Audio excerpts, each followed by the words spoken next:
Այսօր հանձնում ենք նախագծային աշխատանք, ընդհանուր մեր թեման է սեռական և անսեռ բազմացում, մասնավորապես նախագծային աշխատանքի թեման է բույսերի վեգետատիվ բազմացումը։ Նախագծային աշխատանքի նպատակն է ստուգել աշակերտների գիտելիքները և նրանց կարողություններ ամրապնդել, զարգացնել տեսական գիտելիքները գործնականում կիրառելու համար։ Իսկ թե ինչ է բույսերի վեգետատիվ բազմացումը, մեզ կբացատրի Նազենին տեսանյութի վրա։ Վեգետատիվ բազմացումը, երբ որ առաջանում է նոր բույս վեգետատիվ օրգաններից, կոչվում է վեգետատիվ բազմացում։ Կոչարմատները իրենց մեջ պարունակում են սննդանյութեր։ Հանգույցներից առաջանում են նոր արմատներ, իսկ բողբոջներից վերգետնյա անգձուրներ։ Սոխուկներով բազմանում են սոխը, սխտորը, վարդակակաչը, շուշանը, ծնծաղիկը և այլն։ Սոխուկի կողերը բողբոջներից սոխուկի վրա առաջանում են դուսր սոխուկներ, որոնք հեշտությամբ բաժանվում են մայր սոխուկից։ Պալարներով բազմանում են կարտոֆիլը, գյորգենին և այլն։ Կտրոնը բույսի վեգետատիվ օրգանների, ընձյուղի, արմատի, տերևի հատվածն է, որի վրա կան բողբոջներ և որոնք ընդունակ են իրարից բաժանվելու։ Կտրոններով բազմացումը վեգետատիվ բազմացման ամենատարածված եղանակն է։ Այս ձևով են բազմանում ուռենի, ֆիկուսը, խաղողը և այլն։ Նախապատրաստական աշխատանքները սկսեցին բուսաբանական այգի այցելելով։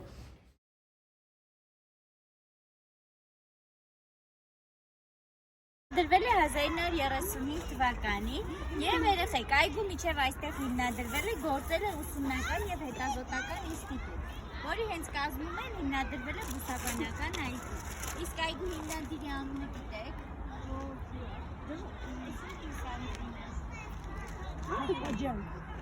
Արմեն Թախտաջյան երեխեք և այգու և ինստիտուտի հիմնադիրը։ Ձյան նման է, չէ՞ մեջը։ Հենց դետեղից էլ առաջացել է իր անվանումը երեխեք։ Պարտադի չի բոլորը տոկեք կիսեք, եզա ես կիսել եմ կարող եք նայել։ Ինքը մեջը ձյան նման է, հենց դետեղից էլ առաջացել է իր անվանումը։ Եվ սա հիմնականում այգու թռչունների համար է կերհանդիսանում, մարդկանց համար ինքը կարող է թունավոր է լինել։ Սյունա պտրիկ։ Պտուղ տվեց, նրանց Բանանի թուփը։ Հաջորդ տարի մի նորից պետք է ծաղկի և պտուղն է, երեխեք կամ զեյթունը։ Երել եք, չէ՞։ Զեյթուն կերել եք։ Որովհետև ինքը կարողանում է մեծ արագությամբ կլանել ածխաթթու գազը և արտանետել թթվածին, դրա համար էլ իրեն անվանում են օդային փոշեկու։ Սա բանանի թուփ։ Սրճենի արաբական, պտուղները վրան են և տեսեք, երեխեք, նախ մի հատ ասի որ ինչ տեսնում եք, սեյզեր բույսեր են, այս են։ Ինչի են անվանում սուկուլենտներ։ Որովհետև իրենք պարունակում են մեծ քանակությամբ ջուր և տեսեք, չորային պայմաններում իրենք չեն չորանում, երկար ժամանակ առանց ջրելու կարող են մնալ։ Դրա համար էլ իրենց անվանում են սուկուլենտներ։ Սրանք ագավաներ են, կապույտ տեսակի ագավան օգտագործում է տեկիլայի արտադրությունում, իսկ այս սովորական ագավաների տերևներից ստանում են պարաններ, ճոպաններ նավերի համար։ Օքսալիա,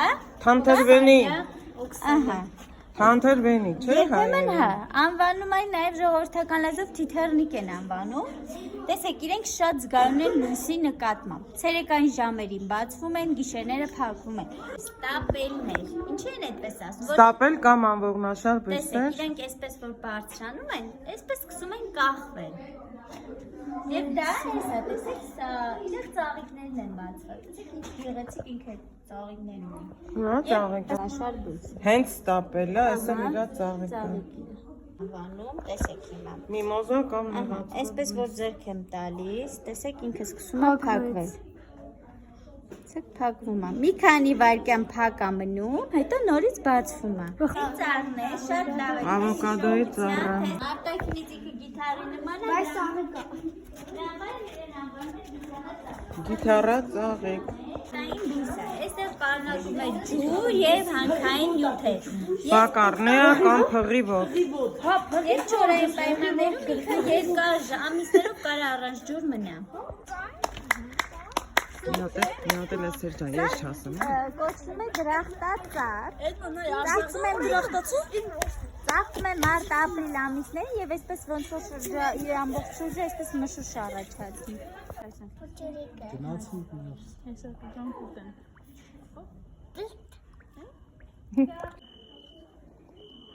Ձկների ռեֆլեքսները, փախան ձկները, տես։ Պայմանական ռեֆլեքսներ։ Նախապատրաստական աշխատանքները իհարկե հետո շարունակվեցին, սա համառոտ նկարագրեցին, հիմա կլինի երաժշտական ընտրություն։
Ճիշտ է, քնարեք, ասես լեռնա, Ընտրել եմ խալի կոչվող բույսը, որը այդ անվանումը մեր մեծերն են տվել, նրա կարելի է ասել կոլուս և նաև ռեհան, բույսը շատ գեղեցիկ է, նրան կարելի էր դնել հողի մեջ, բայց ես ընտրեցի ջրի մեջ դնեմ, իսկ հիմա ժամանակն է, որ տեղափոխենք հողի մեջ, որովհետև ցողունային կտրոնը արմատակալել է և մենք հիմա կտեղափոխենք հողի մեջ։ Արդեն ժամանակն է, որ տեղափոխենք հողի մեջ, ես վերցրել եմ ծաղկաման և անցքեր եմ արել, որպեսզի ցողունային կտրոնի արմատները շնչեն, ես քունել եմ սև հող, որպեսզի նա հարուստ է հումուսով։ Հիմա գցնենք մենք սև հողը։ Արդեն գցրեցի ծաղկամանի մեջ սև հողը և հիմա կավելացնենք մի փոքր ջուր և հետո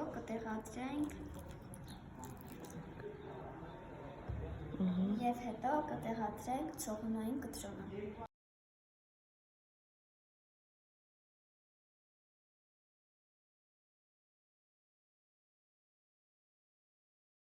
Ես ընտրել եմ օձաբույսը, բազմանում է սոխուկներով, որը ցողունի ձևափոխություն է։ Այս դեպքում ջրի մեջ չեմ դնում, միանգամից կտնկեմ հողի մեջ, նշանածքի բույս է։ Ինչպես տեսնում եք, մենք արդեն լրիվ լցրեցինք սևահողը և այն տնկեցինք, հիմա կանենք ջուր, ամենակարևորը։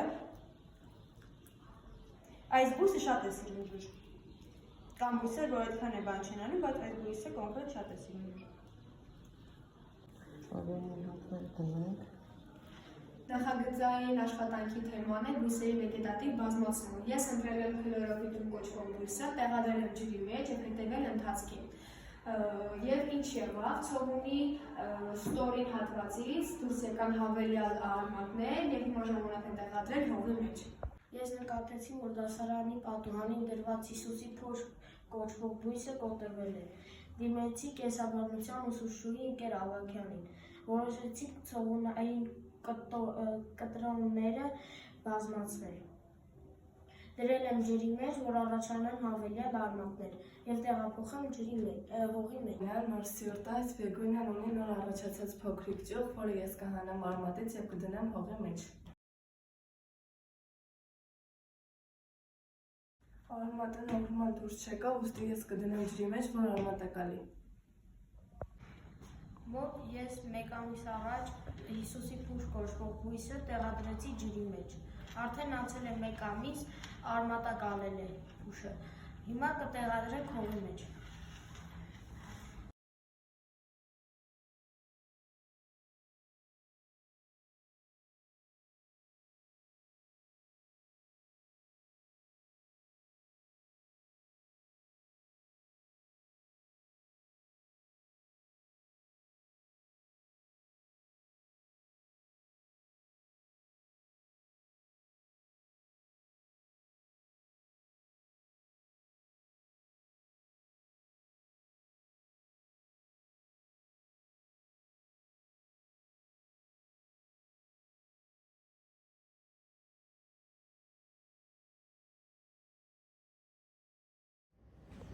Ինչպես նկատեցիք, մեր աշակերտները անդրադարձ չեն բույսերի նկատմամբ և նույնիսկ դասարանում կոտրված բույսերի հանդեպ անդրադարձ չեն կարողացել անցնել և արդյունքը մենք կներկայացնենք վերջին արդյունքը ներկայացնելու ժամանակ։ Հենց հիմա վերջին արդյունքը ներկայացնելու ժամն է, ընթացքն էլ ավարտեցինք, խնդրեմ սկսեք։ Քլորոֆիտումը շատ է սիրում լույս, նրա կլորացած ճյուղերի վրա աճում են տերևներ, փոքրիկ սպիտակ տերևներ են։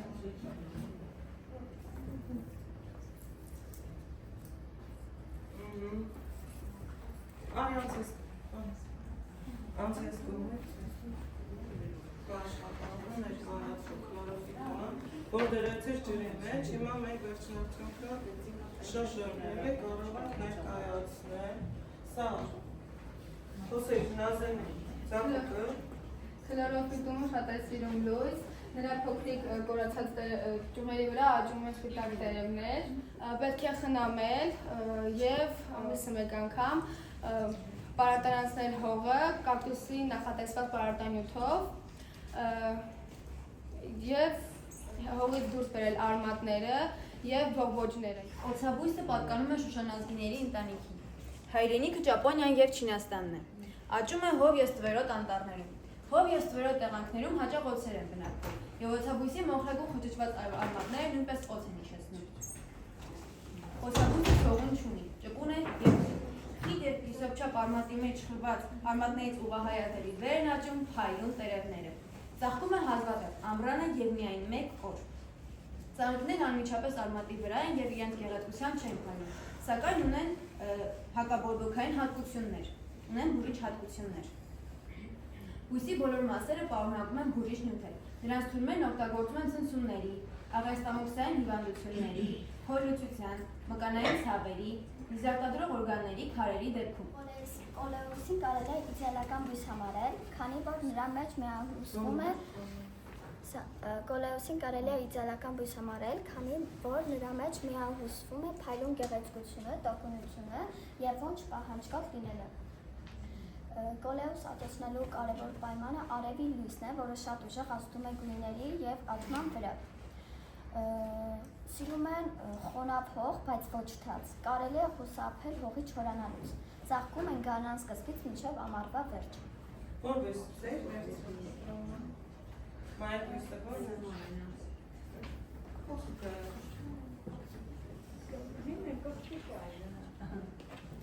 Բեգոնիա փողական չմոր սրտ։ Բեգոնիան հայտնի է բազմատեսակ բույսերով, որոնցից մեզ մոտ հայտնի է Բեգոնիա ռեքս տեսակը, որը թեպետ ձմռան ընթացքում զրկվում էր տերևների մի մասից, բայց տարվա ընթացքում այնքան փարթամ ու գեղեցիկ տեսք ունի, որ այդ թերությունը չի նկատվում։ Այն ունի սրտաձև տերևներ և կոչվել է մոր սյուրտ։ Բեգոնիան կարելի է առաջ ջրել ամռանից ձմռանը պակասեցնել։ Սիրում է թարմոց, սակայն ոչ միջանցիկ քամիներ։ Չի սիրում, երբ իրեն տեղափոխում են։ Կոչվել է Բեգոնիա բուսաբան գիտնական Բեգոնիայի անունով։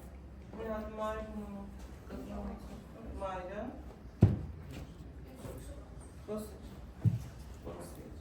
Ասացի։ Քրիստոսի փշեր ունեցող բույսերից պատրաստված պսակ։ Պատրաստված պսակ։ Ավատարանի համաձայն Հիսուս Քրիստոսի դատավորության ժամանակ դրվել է նրա գլխի։ Էոֆոբիա, իմ վախը, պատկանում է մալաչայինների ընտանիքին ու երեխայության 800 տեսակ։ Ծողունն երկրի մասից հայտնվում են փշերը, իսկ եթե ծաղիկը կարմիր լինի, հիշեցնում է այրեն պատումները։ Բոլոր էուֆոբիաները սուկուլենտ բույսեր են։ Սուկուլենտ նշանակում է ունեն ջրային պահեստներ։ Դա կարող է լինել ցողունի մեջ, տերևի մեջ կամ արմատում։ Սիրում են միջին ջերմաստիճան, +13 Ցելսիուսից ոչ ցածր, իսկ ամռան տապին բույսը ցողել ջրով։ Էուֆոբիան արտադրում է կաթ, որը թունավոր է, բայց օգտագործում են բժշկության մեջ։ Էուֆոբիայի վրա աճում են սպիտակ, վարդագույն, դեղին, նարնջագույն ծաղիկներ։ Սա սիրիարակ կամ հայերի սիրած զոքանջի լեզու։ Զոքանջի լեզուի հայրենիքն է համարվում Աֆրիկան, Հնդկաստանը և Մադագասկարը։ Ցույց է տալիս։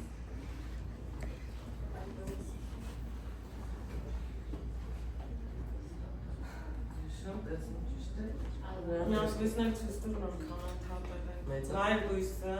այդ այսկական զոքանջի լեզու։ Եվ կտրոնը, որ մեր ստացած վերջնարկները,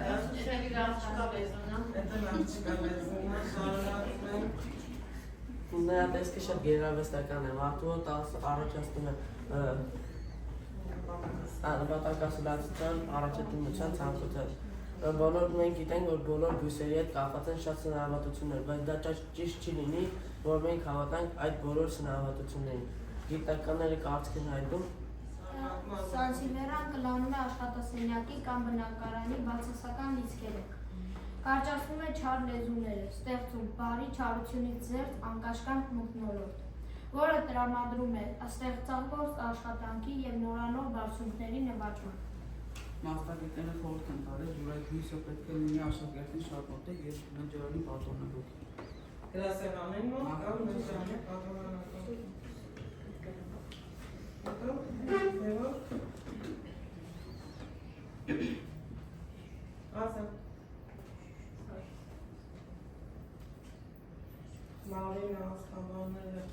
Աստղաբանները գտնում են, որ բույսն արաբեն բարեհաճ է, հնավորի նշանի տակ ծնված անձանց հանդեպ նպաստում է հաճախ ճամփորդող մարդկանց իղձերի իրականացմանը։ Սանսևիերան առաջին անգամ մշակել է Իտալիայում ապրող իշխան Սանսևիերան, որի անունը փոխանցվել է բույսին։ Դա նշանակում է երազոլավոր։ Բույսը ստացել է ևս մեկ անվանում՝ զոքանչի լեզու, որը վկայում է մայրերի, ապագա զոքանչների սկեսուրների անչափ դրական նկարագրի մասին։ Մասնագետները հայտնի չէ կատակով թե լրջորեն խորհուրդ են տալիս։ թող բոլոր փեսաները իրենց զոքանչների նվերին երկու միատար նույնիսկ սանսվիարա։ Իսկ հարցները սկեսուրեր։ Իսկ հարցները բարձր։ Իսկ հարցները սկեսուրեր նվիրել այդ բույսը զոլավոր տերևներով բույսը։ Եվ ոնց չես ուզում ասաս այդ լողները, ոնց նվիրել։ Ուրա, շպիտով, ուրա, շպիտով։ Այդ բույսը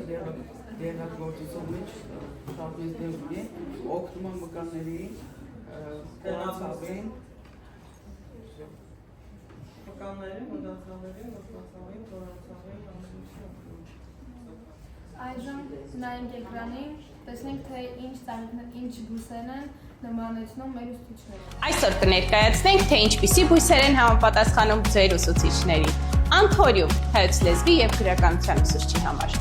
Մեր սիրելի դաստղեկին համապատասխանում է ֆիկուսը։ Օտար լեզվի ուսուցիչներին համապատասխանում է Զամիա Կուրկասը։ Մաթեմատիկայի ուսուցչուհուն համապատասխանում է Սանսիվերիա։ Ֆիզիկայի ուսուցչուհուն համապատասխանում է Սպացիֆիլիումը։ Դիֆենբախյա համապատասխանում է քիմիայի և կենսաբանության ուսուցչին։ Աշխարհագրության ուսուցչին համապատասխանում է Շեֆլերան, տնօրենին համապատասխանում է Ագլաոնեման։ Երգի ուսուցչուհուն համապատասխանում է